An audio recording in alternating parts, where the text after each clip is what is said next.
परवाच्या दिवशी गाडीमध्ये बसले, मी तर काल सांगताना सांगितलं की गाडी पुसायची वेळ येऊ नये. नमस्कार, आपण पाहत आहात पुणे लाईव्ह न्यूज. पाहुयात आज दिवसभरातील ठळक घडामोडी. लोकसभा निवडणुकीतील महायुतीचे संभाव्य उमेदवार शिंदे गटाच्या शिवसेनेचे नेते शिरूरचे माजी खासदार शिवाजीराव आढळराव यांनी त्यांचे कट्टर विरोधक खेडचे राष्ट्रवादीचे आमदार दिलीप मोहिते यांची भेट घेतली. आढळराव हे अजित पवारांच्या राष्ट्रवादी काँग्रेसकडून शिरूर लोकसभा लढणार असल्याचं निश्चित मानलं जात आहे. मात्र अद्याप याबाबत कोणतीही अधिकृत घोषणा झालेली नाही.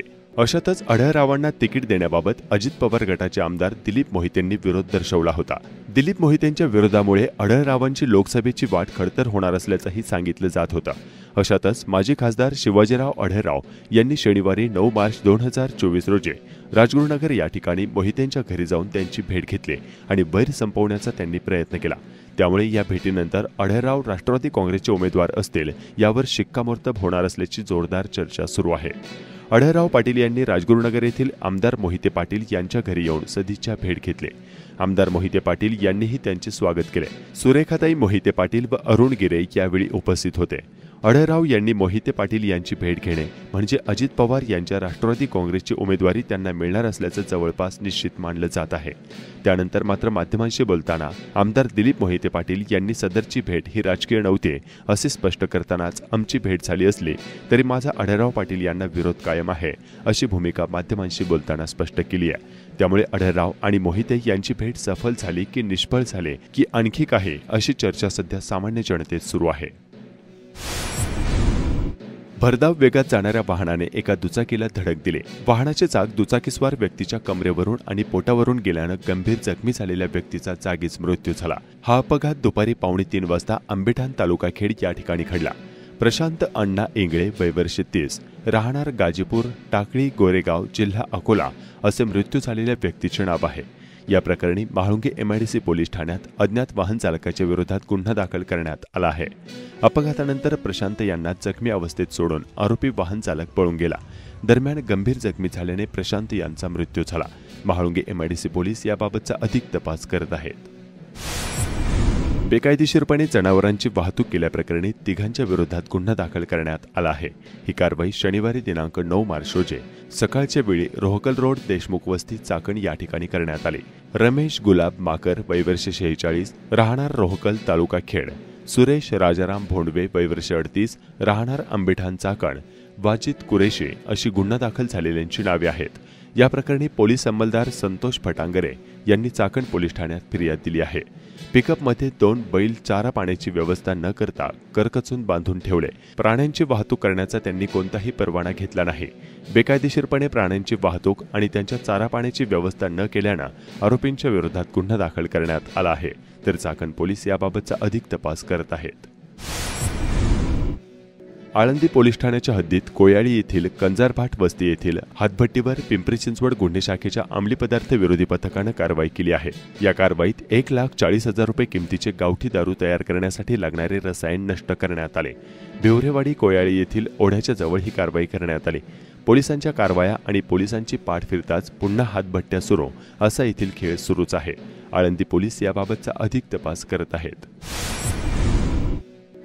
पिल्ले बनवण्यासाठी वापरण्यात आलेली लाखो नासकी अंडी आणि त्याचा कचरा अज्ञात व्यक्तीने चासकमान डाव्या कालव्याच्या पाण्यात टाकल्याचा रविवारी दिनांक 10 मार्च 2024 रोजी कोहिनकरवाडी सातकरस्थळ गावाच्या हद्दीस निदर्शनास आला आहे.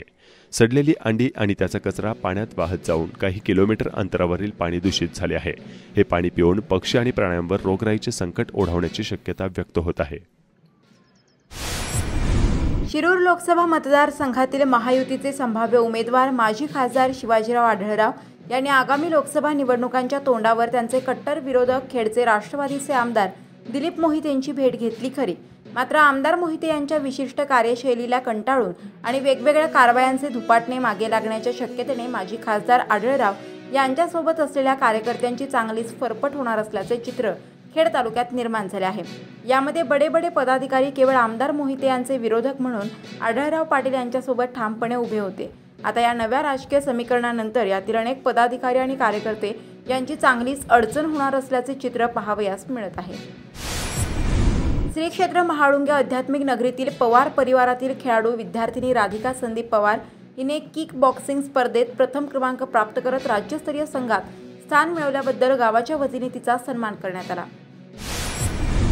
श्री क्षेत्र आळंदी येथे आज इंद्रायणी महाआरती उत्साहात संपन्न झाली। यावेळी भाविक मोठ्या संख्येने उपस्थित होते। आळंदी शहरातील पाणी वितरण करणारी मुख्य जलवाहिनी साखरे महाराज मठाजवळ लिकेज झाले असून तिचे दुरुस्तीचे काम रविवारी दिनांक 10 मार्च रोजी सकाळपासून सुरू झाले आहे। लिकेजचे काम रात्री उशिरा पूर्ण झाले असल्याचे आळंदी नगर परिषदेच्या पाणीपुरवठा विभागाकडून सांगण्यात आले आहे। खेड तालुक्यातील काळूस गावामध्ये ओम काळेश्वर सोशल फाउंडेशनच्या वतीने 6 दिवस काळूस प्रीमियर लीग क्रिकेट स्पर्धा भरवण्यात आल्या होत्या। यामध्ये प्रथम क्रमांक केटीएम फायटर्स वाटेकरवाडी, द्वितीय क्रमांक जय शिवाजी क्रिकेट क्लब पवळेवाडी, तृतीय क्रमांक गणेश नाना आरगडे क्रिकेट क्लब काळूस, तर चतुर्थ क्रमांक हा शिरसाई माता क्रिकेट क्लब भिवरवस्ती यांनी पटकावले। खेड तालुक्यातील कुरकुंडी येथे दिनांक 12 मार्च ते 15 मार्च असे 4 दिवस मुकाई देवीच्या यात्रेनिमित्त धार्मिक विधी, करमणुकीसाठी लोकनाट्य, तमाशा, भजनी, भारूड, लावणी महोत्सव व बैलगाडा शर्यती अशा भरगच्च कार्यक्रमाचे आयोजन करण्यात आले आहे।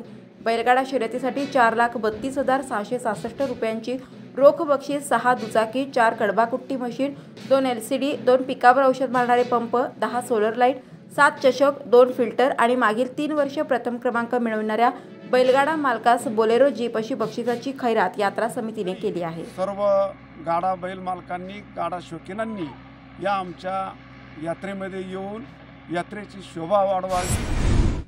दोंदे तालुका खेड येथील भैरवनाथ विद्यालयाने मुख्यमंत्री माझी शाळा सुंदर शाळा स्पर्धेत खेड तालुका स्तरावर प्रथम क्रमांक पटकावला असून शाळा 3 लाखांच्या बक्षिसाची मानकरी ठरली आहे। महाराष्ट्रातून 48 खासदार निवडून जातात, त्यापैकी सध्या 39 खासदार महायुतीचे आहेत। मात्र केंद्र शासनाला प्रश्न विचारण्याची हिंमत या 39 खासदारांमध्ये नाही। त्यामुळे संसदेत नंदीबैल पाठवायचे की स्वाभिमानी वाघ पाठवायचे याचा विचार जनतेने करावा, असा जोरदार हल्ला शिरूरचे खासदार डॉ. अमोल कोल्हे यांनी चाकण तालुका खेड येथील शिवसेना उद्धव बाळासाहेब ठाकरे पक्षाच्या मेळाव्यातून महायुतीवर केला। महाविकास आघाडीतील घटक पक्ष असलेल्या शिवसेना उद्धव बाळासाहेब ठाकरे पक्षाचा शिरूर लोकसभा मतदारसंघ मेळावा रविवारी दिनांक 10 मार्च 2024 रोजी चाकण तालुका खेड या ठिकाणी आयोजित करण्यात आला होता। या मेळाव्याचे आयोजन शिवसेनेचे संपर्क प्रमुख आमदार सचिन आहेर यांनी केले होते। यावेळी शिरूर लोकसभा मतदारसंघातील पक्षाचे सर्व प्रमुख पदाधिकारी उपस्थित होते। राष्ट्रवादी काँग्रेस पक्ष शरदचंद्र पवार गटाचे खासदार अमोल कोल्हे यांनी शिरूरमधील ठाकरे गटाच्या मेळाव्याला हजेरी लावली। यावेळी खासदार कोल्हे यांनी विरोधकांवर जोरदार हल्लाबोल केला। यावेळी संसदेत नंदीबैल पाठवायचे की स्वाभिमानी वाघ पाठवायचे अशा शब्दात खासदार कोल्हेंनी सत्ताधाऱ्यांवर टीका केली। लोकसभा निवडणूक महाराष्ट्राच्या स्वाभिमानाची निवडणूक आहे। शेतकऱ्यांच्या ताटात माती कालवायचं काम झालं आहे। कार्यकर्त्यांना आवाहन करताना कोल्हे म्हणाले की आता गाफील राहू नका, राज्याची परिस्थिती बदलत आहे। शेतकऱ्याच्या पोराला रोखण्यासाठी मोठ्या मोठ्या नेत्यांची ताकद लागली आहे। गाफील राहू नका, पळपुट्या लोकांचा नाही तर ताटमानेने लढणाऱ्यांचा इतिहास लिहिला जातो। खासदार गल्लीत बोलत फिरण्यापेक्षा संसदेत गाजणारा हवा, असंही ते यावेळी म्हणाले। शिवसेनेचे संपर्क प्रमुख आमदार सचिन आहेर म्हणाले की आगामी लोकसभा आणि विधानसभा निवडणूक म्हणजे विचारांचा आणि तत्वांचा लढा असणार आहे। शिरूर लोकसभा मतदारसंघातील सर्व शिवसैनिक खासदार अमोल कोल्हे यांच्यासोबत राहतील असा विश्वास आहेर यांनी यावेळी व्यक्त केला। या मेळाव्यास जिल्हा प्रमुख अशोक खांडेभराळ, तालुका प्रमुख रामदास धनवटे, अमोल पवार, बाबाजी काळे, शैलेश मोहिते यांच्यासह शिरूर लोकसभा मतदारसंघातील सर्व प्रमुख पदाधिकारी उपस्थित होते। माननीय उद्धवसाहेब ठाकरे हे महाराष्ट्राचे मुख्यमंत्री होते, महाविकास आघाडीचं सरकार आलं होतं, परंतु शिरूर लोकसभा मतदारसंघामध्ये मात्र तुम्ही म्हणालात तशा पद्धतीने केंद्रशासित असा एक युनियन टेरिटरीचा प्रकार होता आणि त्यामुळे सर्वसामान्य शिवसैनिकांशी आणि माझ्याशी हा कधी संवाद नव्हता हे आपण प्रामाणिकपणे कबूल करायला हवं, कारण हा संवाद करण्याची ना तुम्हाला मुभा होती आणि जे कोणी होते ते जरी महाविकास आघाडीमध्ये होते तरी सुद्धा यामध्ये कधीच हा संवाद हा शिवसैनिकांशी झाला। काही जणांची रात्रीची मी तेच म्हणणार होतो की रात्रीची झोप उडवली, कारण शिवसैनिक हा आकारण पेटत नाही ना, एकदा तो पेटला का कोणाच्या बापाच्याने तो विजत नाही। आणि येताना ही जी समोर निवडणूक येते बघाची जसं सचिन भाऊनी सांगितलं त्या पद्धतीने जेव्हा आशा निर्माण झाली तेव्हा या सरकारनं काही आधी 40% निर्यात शुल्क लादलं, त्यानंतर निर्यात बंदी केली, माझ्या कांदा उत्पादक शेतकऱ्याच्या ताटात माती घालण्याचं पाप केलं. आज जे कोणी तुमच्या दारात येतील त्या प्रत्येकाला विचारा, एकूण 48 खासदार जातात निवडून. या 48 खासदारांपैकी 39 खासदार हे महायुतीचे. 39 खासदार, या 39 खासदारांची तोंड शिवली होती का माझ्या सर्वसामान्य शेतकऱ्याचा आवाज उचलण्यासाठी? हा प्रश्न विचारल्याशिवाय गप्पा बसता येणार. आणि म्हणून ही निवडणूक समोर येत असताना स्वाभिमानासाठी गरजणारा वाघ पाठवायचा आहे, हा निर्णय आपल्याला येत्या काळात घ्यायचा. बघाशी ना माझ्या साखर कारखाना आहे, ना माझी शिक्षण संस्था आहे, ना माझी परदेशात कंपनी आहे. त्यामुळे मला 5 लाखाचं मताधिक्य मिळण्यापेक्षा मला महत्वाचं हे वाटतं तो छत्रपती शिवाजी महाराज, छत्रपती संभाजी महाराजांच्या विचाराशी प्रामाणिक राहिलाय. ज्यांनी आरोप केला त्यांनी स्वतःचा आत्मपरीक्षण जर केलं तर ते जास्त सोपं आहे. पण माझी आपल्याला सगळ्यांना एक प्रामाणिक विनंती आहे, समोर उमेदवार मिळत नाही यामुळे कोणीही कृपया गाफील राहू नका. कारण ही गोष्ट, ही वस्तुस्थिती सगळ्यांना दिसतीये की महाराष्ट्राची परिस्थिती ही बदलते. महाराष्ट्रामध्ये ही परिस्थिती, दिल्लीतून गुजराती हंटर वाजला आणि एका वाजाला सांगितलं 9 मध्ये सांभाळून घे, दुसऱ्याला 3 का 4 मिळणार ते कोणाला कळत नाही. कारण हा महाराष्ट्राच्या मातीचा संस्कार होता, महाराष्ट्राच्या मातीचा इतिहास होता. कारण इतिहास हा कधीही शरण जाणाऱ्यांचा लिहिला जात नाही, ताठ मानेने लढणाऱ्यांचा लिहिला जातो. असं काम करेल की शिरूर लोकसभा मतदारसंघाची आणि शिवजन्मभूमीची मान ही दिल्लीत कायम ताठ राहील. हा भगवा महाराष्ट्राचा दिल्लीत स्वाभिमानानं फडकत राहील. वेगळा झाला असता, आजची बैठक देखील वेगळ्या कारणास्तव झाली असती. पण स्वतःच्या स्वार्थासाठी, सत्तेच्या मोहासाठी ही मंडळी केलेली आहे. आणि म्हणून खऱ्या शिवसैनिकांना माझं आव्हान आहे, निष्ठावंत शिवसैनिक आज इकडे बसले सर्वांना आव्हान आहे की हीच ती वेळ आहे की काही जरी झालं तरी देखील ह्या मी असाल नसाल, कोणी असेल नसेल तरी देखील ही लढाई आता ही उमेदवार पुरतं मर्यादित राहिलेलीच नाहीये. ही लढाई हुकुमशाही विरुद्ध लोकशाही वाचवण्याची आहे. परवाच्या दिवशी गाडीमध्ये बसले, मी तर काल सांगताना सांगितलं की गाडी पुसायची वेळ येऊ नये, पण तो बोलणं मी उचित नाही. पण गाडी ढकलायची पण वेळ येऊ नये असाही प्रश्न व्हायला नको. कारण आज असा प्रसंग निर्माण झालेला आहे की विरोधकांना उमेदवार मिळू नये अमोल कोल्हेंच्या विरोधात. हीच मला वाटते खऱ्या अर्थाने जमेची बाजू ही मतदारांची आहे, ही त्यांची नाही आहे. कारण मतदारांनी त्यांना दाखवून दिलेलं आहे किंवा मतदारांनी हे स्पष्ट केलेलं आहे की अशा विरोधातली भूमिका तुम्ही घेऊन जर जाणार असाल तर आम्ही मतदार म्हणून काय करणार आहोत हा बघून अंदाज करून घेऊनच निश्चय झाला. ये भी मेरा, वो भी मेरा, ये भी मेरा, सब मेरा असं करून घेऊन करा.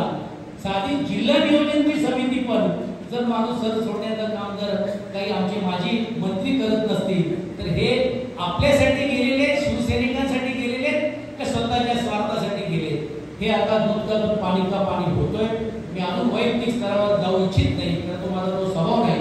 पण मला एवढंच त्या निमित्ताने सांगायचं आहे की त्यांना नैतिक अधिकार पोचतोय का मतदारांसमोर जायला किंवा आपल्या शिवसैनिकांकडे आले. आणि मग कदाचित तुमच्याकडे फोन येतील, तुमच्याकडे चहा येतील, तुमच्याकडे भावनात्मक साथ घातलं जाईल, तुम्हाला जुन्या आठवणी केल्या जातील. तर निवडणूक आहे काय असेल ते घालीन डोळ्यांवर डोळ्याने पाणी रूप तुझी काय असेल ते असेल ते.